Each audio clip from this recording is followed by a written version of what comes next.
안녕하세요. 킹덤 컬처 크리에이터 연보현 목사입니다. 최근 우리나라 대통령이라는 분께서 흥미로운 발언을 연달아 내놓았는데요. 어떤 목회자들이 그 발언을 좋은 말이라고 하면서 설교에 인용하거나 블로그나 카톡방에 공유하는 것을 보았습니다.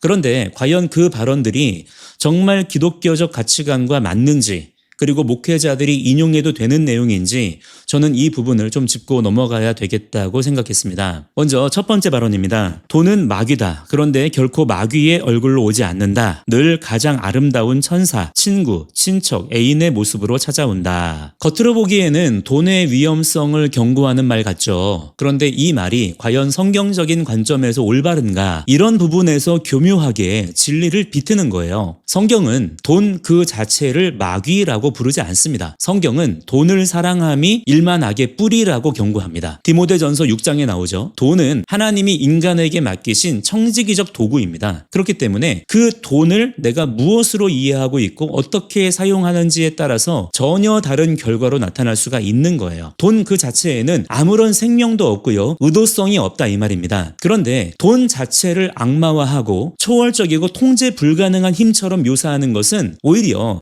마르크스주의에서 주장하는 화폐 패티시즘과 상당히 닮아 있습니다. 마르크스는 화폐를 인간이 만든 우상, 눈에 보이는 신이라고 불렀습니다. 즉 인간이 만든 돈이 오히려 인간을 지배하고 사람들을 종속시키는 전도 현상이 일어난다고 보았죠. 이재명 대통령의 발언은 바로 이런 마르크스의 논리를 그대로 반영하고 있는 것입니다. 돈은 본래 가치 중립적입니다. 그런데 마치 돈 그 자체가 악한 주체로 등장하는 것처럼 말하는 순간 돈을 다루는 인간의 책임과 선택이 뒤로 밀려납니다. 이것은 기독교의 돈에 대한 관점과는 매우 다른 거예요. 이런 부분을 예리하게 곧바로 분별해낼 수가 있어야 되는 것입니다. 그 다음 발언도 우리가 살펴볼 필요가 있는데요. 이렇게 얘기했습니다. 똑같은 조건, 똑같은 가게의 주인이라도 누군가는 흥하고 누군가는 망한다.